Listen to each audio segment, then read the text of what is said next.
What do you make of Elon and his recent injection into public life? So I think that Elon taking over X has been excellent. I think that him opening up the gates has been really good. I think that obviously there are safety mechanisms that need to be put in place. I think that one of the things he did is he sort of nuked the entire staff when he came in, which was necessary and good. That also allowed, obviously, a lot of stuff that I don't think Elon would want on there, on the platform or elevated on the platform, including probably some foreign interference from the Russians, for example. You see some accounts that obviously have risen to prominence because of being jogged by outside forces, pretty clearly and obviously. And I think Elon wants to not have that happen. I think he wants to crack down on that. Again, I think that Elon, he's somebody who always shoots from the hip. He's very honest about what he thinks, which means that he will actually take things down, right? He'll put something up, he'll realize he doesn't like what he put up, and then he'll take it down. He's done this many, many times, which I actually find kind of charming. One of the things that I like about what he is doing is also he's very transparent about what he's doing. Like ultra transparent. So if you get a video shadow banned on YouTube, you have no idea why it was shadow banned. It takes them 3 months to get back to you. You got a yellow flag for some unspecified reason. It was a low-level staffer in San Jose who decided that you ought to be downgraded, and suddenly your traffic gets nailed for a month. Elon, if you get banned, you'll have one of your friends like tweet to Elon directly, and Elon will be like, "Yeah, I don't see why they did that," and then he'll just unban you. Like there's something charming about that. Like you'd hope that there are systems that are put in place, but what he's trying to do, I think, is good. Do I think that every position that Elon is articulating is well thought out? No, I don't think that Elon is giving it that much thought sometimes. I think that he has a generalized worldview that does not line up with the kind of woke redistributionist left that he thinks Kamala Harris represents. Does that mean that every tweet is being, run through a rigorous fact check machine? Or is he just memeing? He's just memeing. I mean, the truth is Elon is using Twitter the way we all used to use Twitter in like 2010. Okay, I remember when Twitter was fun before it became a shit show. And is there a risk of doing that at the scale that he's at? I think an obligation that comes with platform size. I mean, I do think that listen, do I wish that he would not tweet some of the things he tweets? Sure. Does he also get community noted on his own site? He does, and he removes stuff. So yeah, people come as a package. I think overwhelmingly Elon is good. And if I have a choice between that and sort of the prior regime, which was Jack Dorsey in the back room with a bunch of levers telling people they couldn't say, he or she, then I'd much prefer Elon's system. It seems like Jack Dorsey increasingly is coming out as sort of a pro-free speech position, whether that's retconning or whatever, I'm not too sure. Mark Zuckerberg has gone from sort of like nerd to Chad, this arc of him also. Is there some underlying... is this just growing up? What's going on here? I think a lot of the tech bros feel correctly that they were targeted by the government in the aftermath of 2016.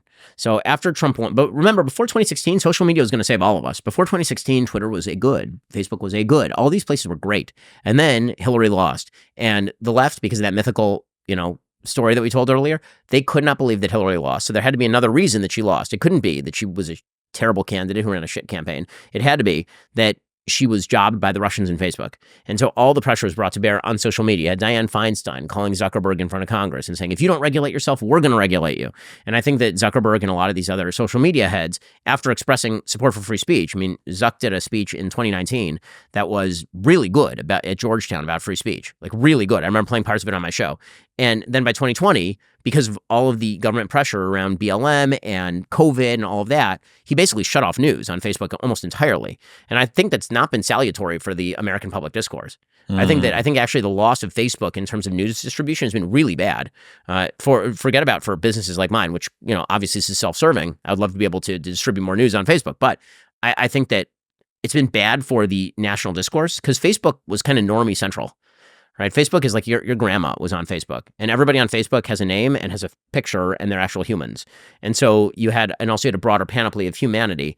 And when you shut it down on Facebook, the people who are politically active don't go away. They just go to Reddit or 4chan. Well, interestingly, with Facebook, it's the only social media that still exists where you are only connected to people who you actually know. Right. On Instagram, you follow people that you like their music or you like their dog or whatever. On Twitter, you follow people that you don't know that you maybe just think have interesting takes or takes that you hate.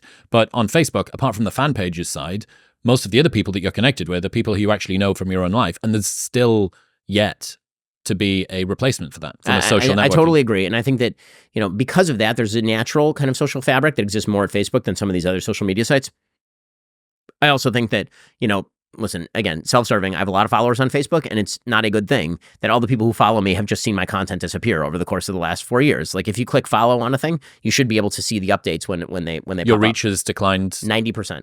Wow. 90% since 2020. Are you aware if that's the same on all sides of the political aisle? So I think it is. I mean, as far as I'm aware, It's not I think targeting that's. I'm not aware that it's targeted. It may be targeted at us. I mean, we've had some intimations that perhaps, but again, I don't want to get into conspiracy land. Originally, that was a big part of the growth loop of DW, right? 100%. Yep. Facebook was a huge part of that, and we've had to come up with creative workarounds.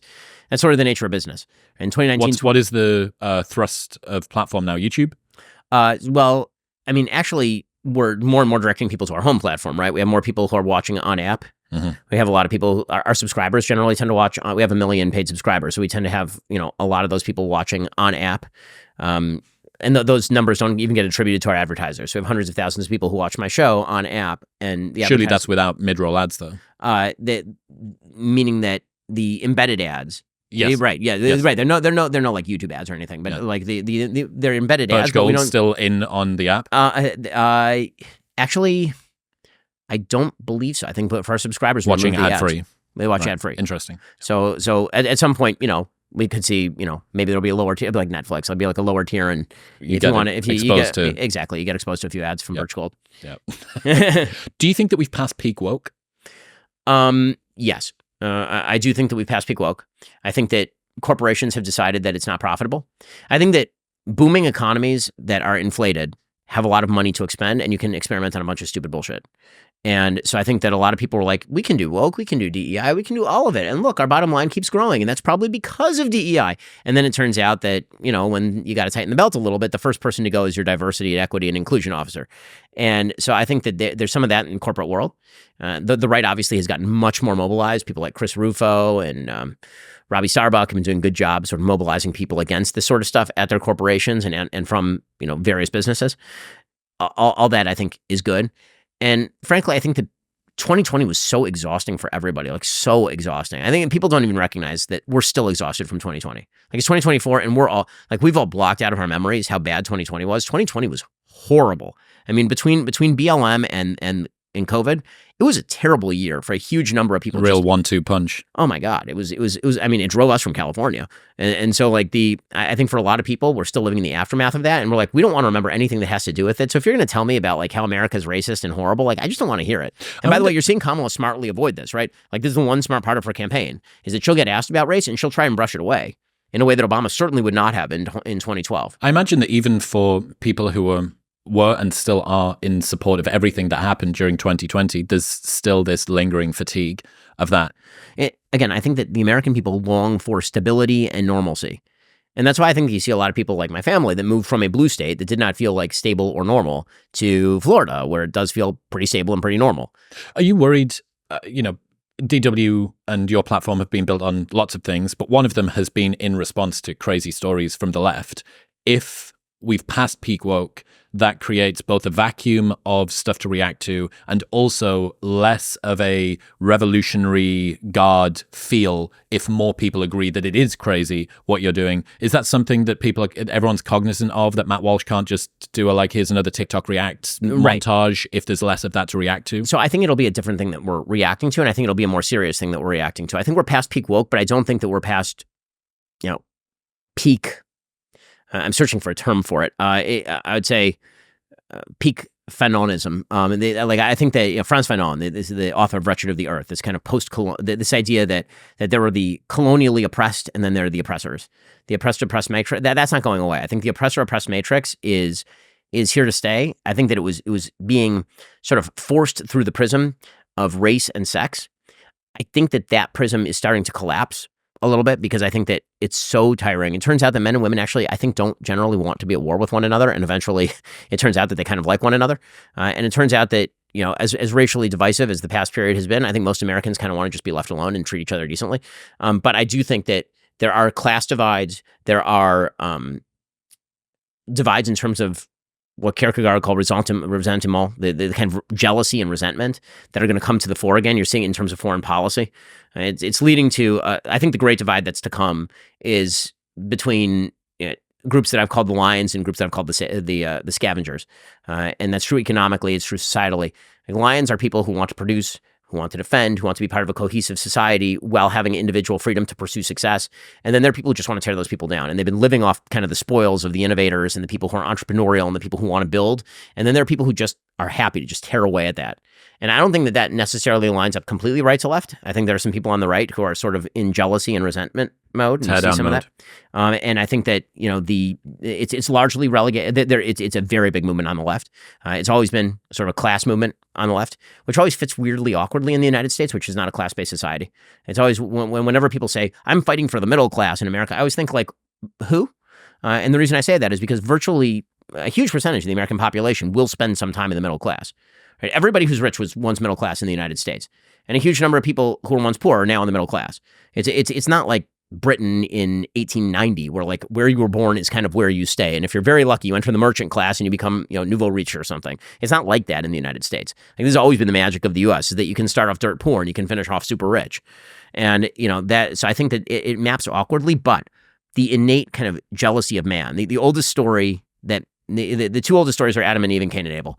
And Cain and Abel is the story of humanity always. It is God saying to the person whose sacrifice was rejected, you can learn from the person whose sacrifice was accepted. You can do better. Right? You don't have to do this. And the person whose sacrifice was rejected being like, or I could kill that guy. And I think that that's what you're seeing that in terms of foreign policy. I think that you're seeing a coalition of the supposed oppressed who have decided that if you're a productive society, you need to be torn to the ground because my failure is your fault. And I think you're seeing that economically. I think that you're seeing that in social policy. I think you're seeing it in terms of some of the attacks on the family, because the family is a safe and secure place, and you're seeing people who feel alienated from family attacking that in a fit of pique. That I think is, and I don't think those conflicts are going away anytime soon. So, for example, you're not going to see. I think that we may have hit peak woke on like men are women. I think that may be past its sell by date. But have we hit peak woke on? I'm protesting America on a college campus because I think America is a systemically brutal exploiter of third world peoples. I don't think we've remotely hit the end of that. I think that's probably likely to grow. In other news, this episode is brought to you by Function. I partnered with Function Health because I wanted a better way to track what's happening inside of my body. They run lab tests covering heart, hormones, nutrients, thyroid, and even detect 50 types of cancer at stage 1. That's 5 times more testing than a regular physical, and all of the results are charted over your lifetime and explained in one simple dashboard. Lab testing like this would usually cost thousands, but with Function, it's only $500. You get a streamlined, evidence-based system that tracks your health trends over time, giving you real data to optimize your lifestyle. I rely on Function because it's evidence-based and run by a team of expert physicians, so you can trust the data and that the insights you receive are scientifically sound and unbiased. Function has a 300,000 person waitlist, but every Monday they open a few spots for Modern Wisdom listeners. Right now, you can go to the link in the description below or head to functionhealth.com/modernwisdom to bypass the waitlist today. That's functionhealth.com/modernwisdom. Thank you very much for tuning in. If you enjoyed that clip with Ben, you'll love the full-length 2-hour-long podcast, which you can watch right here. Go on. Tap it.